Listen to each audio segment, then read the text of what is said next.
Morning.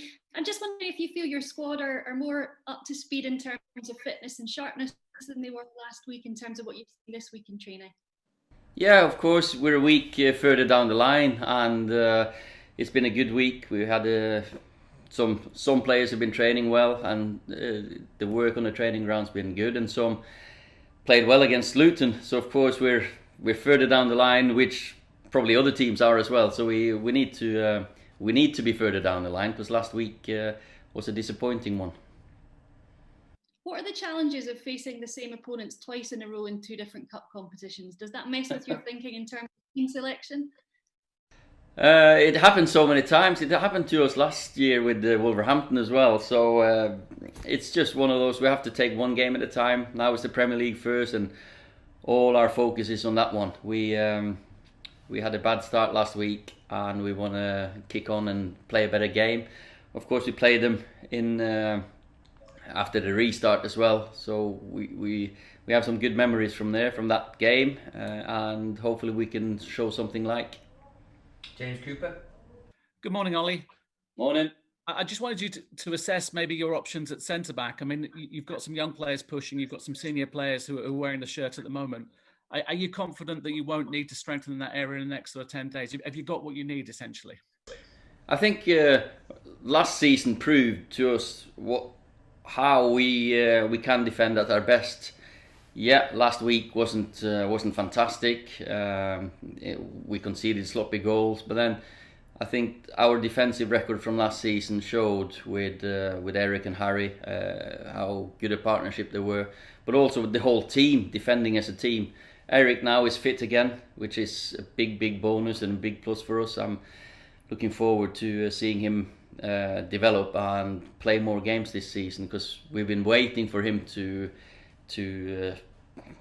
first be fit, but then again to play more regularly.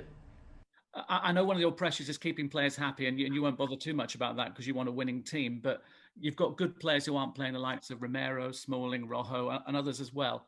Will you look at it over the next few days and think good players need to be playing good football, that they can go?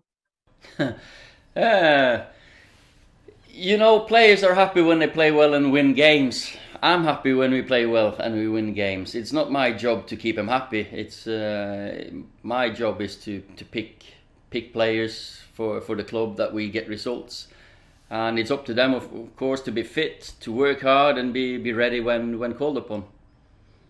Sam Stone. Hi Ollie, would you expect In and Out to be busy over the next week? Obviously, we said last week about the fans are getting edgy.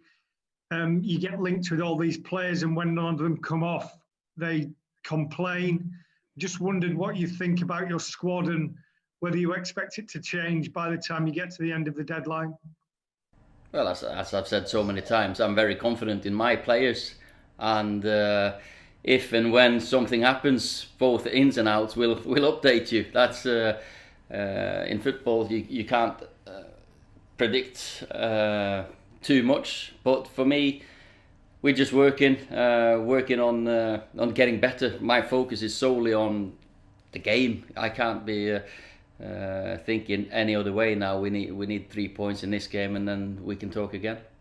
One of the positives last week was Van der Beek came on and got his goal. Do you see a midfield where he, Fernandes and Pogba can play in? Because a lot of people have said it's difficult to imagine how all three of them could be in the same midfield. Well, I think good players can play well together, and that's our first point. But also Scott, Nemanja and Fred, they're also good players. So there's competition for those places.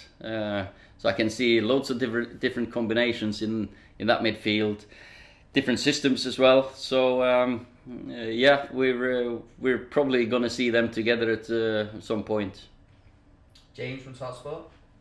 Ollie, do you see there being any chance of Chris Smalling being reintegrated into the first team if he doesn't get the move to Roma? Because I guess there was a feeling that he came back from Roma a better player. I wonder if at any point you considered whether he might be part of the first team plans this season.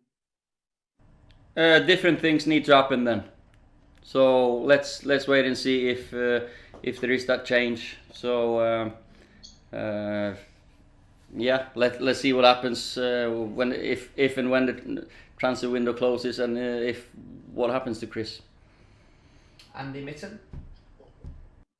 Hey Ollie, are you happy with your progress against teams that defend deep and are hard to break down? I know Brighton last week had 3 but switched to a 5 when they were defending. Palace obviously had the 2 blocks of 4.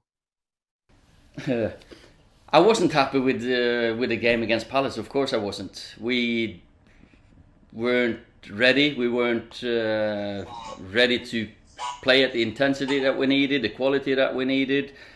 The runs weren't there. Then again, after the restart in June and July, I thought we'd taken big strides. So once in a while, one game lives its own life, and I think the Palace one was a very disappointing one. But I'm still confident that we can break teams down with our quality. But we need some more imagination, more quality, more precision than what we had in that game. That's for sure.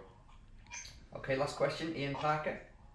Good morning, Ollie. I wanted to ask, we've heard this week that there's been a setback in terms of allowing fans back into the stadium, and that will have a particular impact on the lower leagues. Would you like to see the Premier League offer financial support further down the pyramid? I think, first of all, it's the situation we're in, and the virus and everything it's so difficult to predict what's going to happen. And now when the rate is going up and the fans aren't coming in, it's even worse for football and, well, in society in general. So, but yeah, I am worried for League 1, League 2 teams, lower teams as well. Of course we are, but all the Premier League teams as well are losing money, and we're hopefully we can get back, and football will be normal, and the clubs, and we won't lose too many clubs. How we can do it, I'm sure we need clubs locally. We've seen Bury, we've seen Macclesfield, we've seen clubs Wigan struggle, so it's not a nice situation to be in.